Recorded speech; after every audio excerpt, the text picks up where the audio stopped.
Baik, untuk menjawab soal nomor satu dari jurnal Pharmaceutical France terindeks Q3, di kutipan yang pertama dijelaskan bahwa gugus glutamida punya sifat polar dan mampu membentuk ikatan hidrogen yang berasal dari struktur SO2NH. Sifat polar ini disebabkan oleh adanya atom oksigen dan nitrogen dengan keelektronegativan yang tinggi, sehingga menarik elektron dan menciptakan distribusi muatan yang tidak merata. Kemampuan membentuk ikatan hidrogen membuat senyawa mudah berinteraksi dengan molekul air. Kedua sifat ini menyebabkan senyawa sulfonamida cenderung hidrofilik dan kurang mudah melewati membran biologis yang tersusun dari lipid. Keberadaan gugus ini menjadi faktor utama yang menurunkan lipofilisitas senyawa. Lalu di kutipan yang kedua dijelaskan gugus glutamida dapat meningkatkan hidrofilisitas. Keberadaan gugus ini meningkatkan kelarutan senyawa dalam air. Senyawa lebih mudah larut dalam cairan tubuh. Di sisi lain menjadi kurang mampu menembus membran yang lipofilik. Gugus sulfonamida terlalu hidrofilik, dapat membatasi permeabilitas obat. Dalam desain obat, dilakukan modifikasi struktur seperti penambahan gugus non-polar dan substituen lipofilik untuk menyeimbangkan sifat hidrofilik dan lipofilik sehingga obat dapat memiliki kemampuan penetrasi membran yang lebih baik tanpa kehilangan aktivitasnya. Di jurnal kedua dari Frontiers in Chemistry terindeks Q2, di kutipan ini menjelaskan dalam konteks sulfonamida berarti struktur dasar dapat dimodifikasi untuk mengubah sifat fisikokimia seperti lipofilisitas. Dengan melakukan modifikasi seperti penambahan gugus nonpolar atau aromatik, sifat yang awalnya cenderung hidrofilik akibat gugus sulfonamida dapat disesuaikan dengan sehingga meningkatkan kemampuan senyawa untuk menembus membran biologis. Di kutipan ini dijelaskan,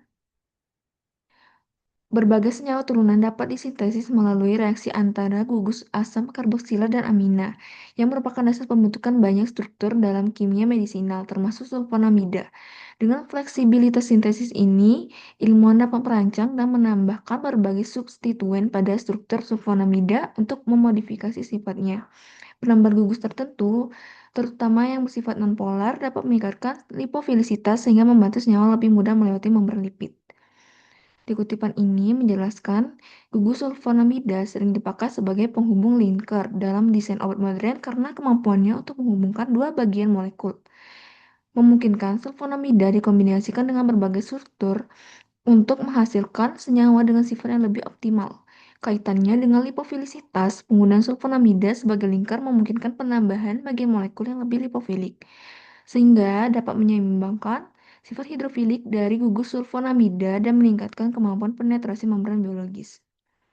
Untuk menjawab soal nomor 2, dari jurnal Drugs Design, Development and Therapy dengan indeks Q1, di kutipan ini menjelaskan, metode solid dispersion dapat meningkatkan kelarutan dan laju disolusi paracetamol.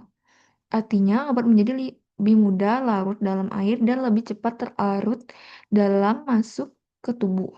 Peningkatan ini terjadi karena paracetamol yang awalnya berbentuk kristal diubah menjadi bentuk yang lebih mudah berinteraksi dengan air seperti amorf atau terdispersi dalam polimer. Dengan meningkatnya kelarutan dan kecepatan larut, obat akan lebih cepat tersedia untuk diserap, sehingga secara tidak langsung meningkatkan bioavailabilitasnya. Terus di kutipan ini dijelaskan data kuantitatif bahwa kelarutan paracetamol meningkat dari 88% sampai 95% setelah dilakukan modifikasi solid dispersion. Peningkatan ini menunjukkan bahwa lebih banyak obat yang dapat larut dalam cairan tubuh sehingga jumlah obat yang tersedia untuk diserap juga lebih besar. Semakin tinggi kelarutan suatu obat, maka semakin tinggi kemungkinan obat tersebut mencapai sirkulasi sistemik dalam jumlah efektif. Peningkatan kelarutan ini berkontribusi langsung terhadap peningkatan bioavailabilitas paracetamol.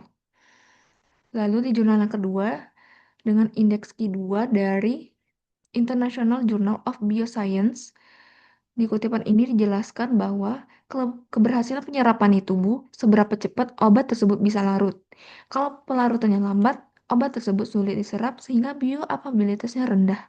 Ketika ukuran partikel obat diperkecil, luas permukaannya meningkat, sehingga kontak dengan cairan tubuh lebih besar dan obat lebih cepat larut. Secara praktis membuat obat terlihat lebih mudah berinteraksi dengan air, lebih efektif hidrofilik, sehingga akhirnya jumlah obat yang bisa diserap tubuh meningkat.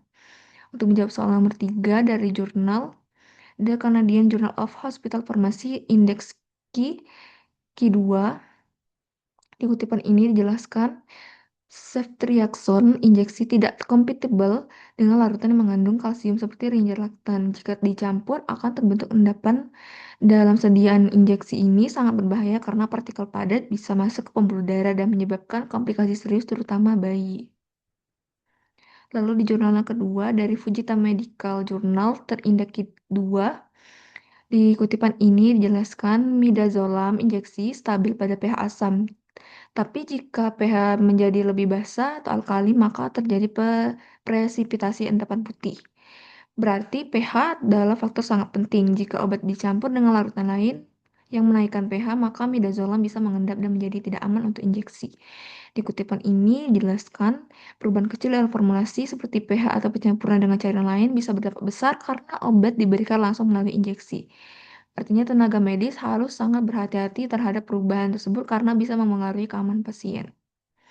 Di kutipan ini menjelaskan ketika kondisi tidak sesuai seperti pencampuran atau konsentrasi tertentu, midazolam bisa menjadi keruh atau kludi atau membentuk endapan.